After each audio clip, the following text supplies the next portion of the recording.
All right, in this video, we're gonna go through an exercise that's gonna help you figure out what your purpose is in life. You may not know it, but not knowing what you want is super freaking dangerous.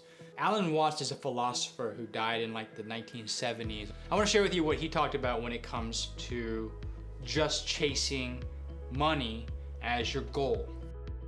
If you say that getting the money is the most important thing, you will spend your life completely wasting your time. You'll be doing things you don't like doing in order to go on living, that is, to go on doing things you don't like doing, which is stupid.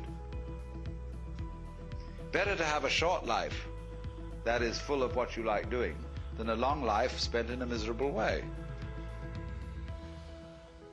And after all, if you do really like what you're doing, it doesn't matter what it is, you can eventually turn it, you could eventually become a master of it. It's the only way to become a master of something, to be really with it. And then you'll be able to get a good fee for whatever it is.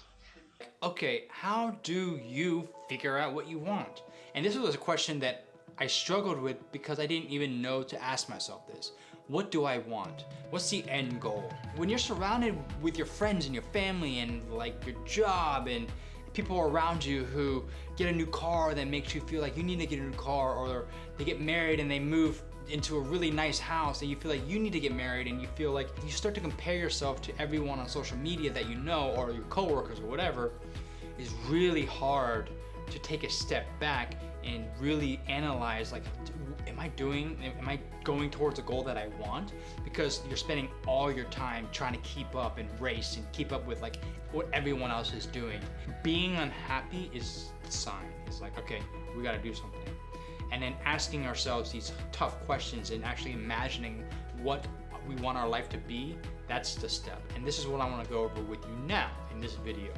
I wish I knew this exercise back when I was doing soul searching, but I discovered it reading this book. It's called Mind Hacking. I'm gonna drop the link below because the author is freaking dope, because he's making this like an open free book online. So I'm gonna drop the link here, you can read it for yourself. But in a specific part, you ask yourself these 5 questions to really hone in on like, okay, am I going in the right direction of achieving this result? Yes or no? So let's go through it. The first thing I want to do is like a little imagination. You know when you're a kid, you just like imagine things. You're like, you have a stick and like a baseball cap, and all of a sudden you're a pirate commanding this ship. And since we were kids, we've just been packing on all this baggage that has kept us from imagining things. So right now, you and I are gonna become kids again, all right?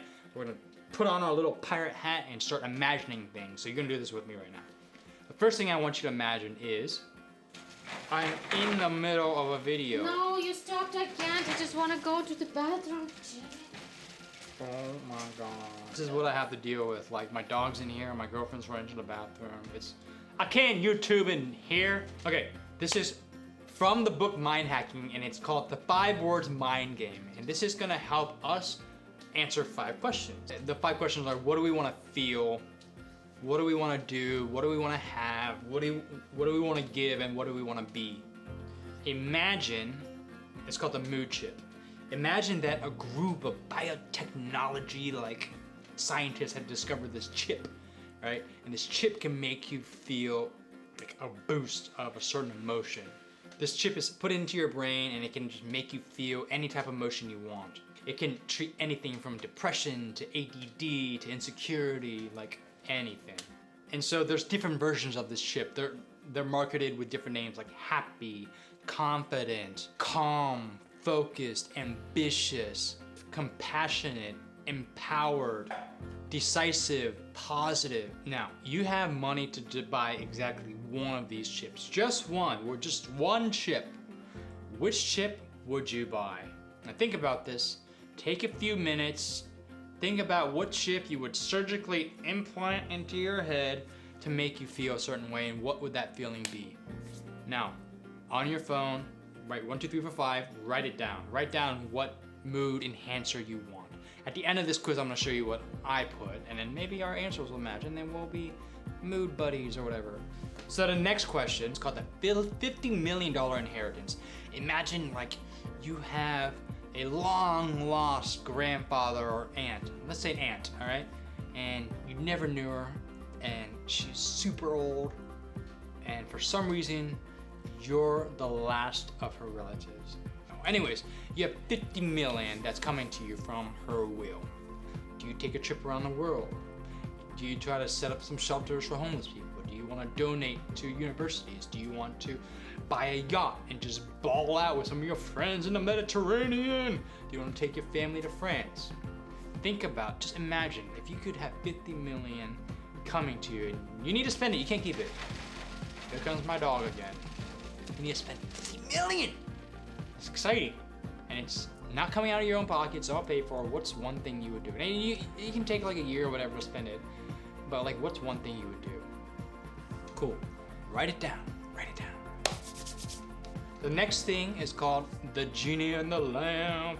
Think your hobby for some reason is going into little markets and buying old lamps because you just watched Aladdin. Let's go with that one. You just watched Aladdin, you're like, I want to buy a bunch of lamps. And you're going into like these bazaars, or you're going into thrift stores, you're going to Salvation Army, and you're buying as many lamps as you can find. You come home, you dump out all these bags of old lamps, and you're like, I'm gonna start rubbing them like Aladdin and seeing if any genies come out. And for some reason, you don't have just one stroke of good luck, you actually have two. You find two lamps. Like you rub one, like, holy shit, there's a genie here. And you rub another one, you're like, oh my god, there's two genies. Anyway, so for some reason you have two genies. This is in the book and I'm just reenacting it. And you know, have genie. He actually says genie in the book, which is plural for genie. I didn't know that. But so these two genie, they're like real crafty guys. They could cheat you. Like, you know, apparently like you can give a wish and then like you're like, hey, I want to be really rich, and then you end up being rich, but like you're the opposite sex now or something like that. You want to make sure that doesn't happen, so you tell one genie, like, I wish that you make sure that whatever I wish to this guy is actually what I wanted. So you take away one wish to make sure that whatever you wish is exactly what you thought in your mind. So you have one wish left, all right? Each of these two genies only give you one wish. You use one to make one do his job right. So now you have one wish, which seems like a big waste of a wish in my eyes. But anyways, think about what you would like to have from this genie and wish it, and then write it down in your little book. And then we're going to the next one. The next one is your evolution contribution.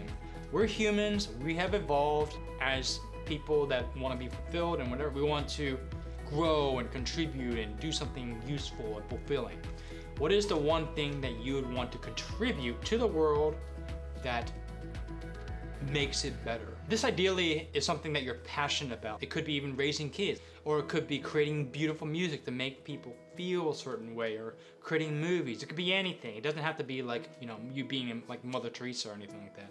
And finally, the funeral speech. You, for some reason, you get to like come down as an angel and you get to watch your funeral. You died a couple days ago, like bungee jumping off of somewhere in Nepal or something.